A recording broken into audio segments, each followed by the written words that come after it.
The man arrested and charged over the theft of monkeys stolen from the Dallas Zoo reportedly told authorities he'd steal animals again if he had the chance. Despite the bizarre circumstances, the unusual incident does have other zoos looking at their security. KLTV's Brian Jordan tells us the threat of animal theft and vandalism has always existed.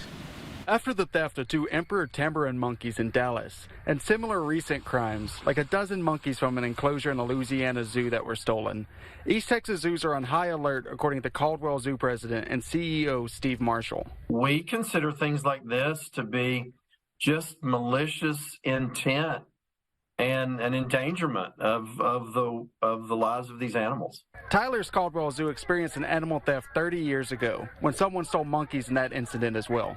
There were 3 squirrel monkeys that were taken from the zoo, but the guilty parties were found very quickly.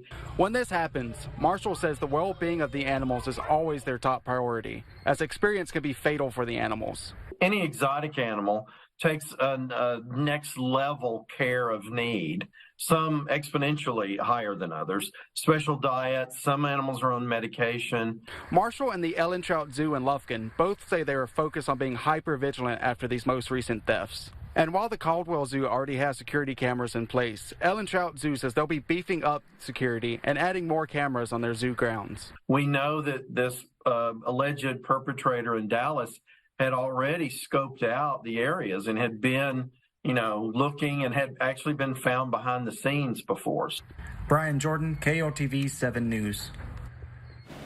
Authorities have not stated any possible motive in the Dallas case. You can scan the QR code at the bottom of your screen, or you can go to kltv.com and click on the big red box to find out more about illegal trading of wildlife.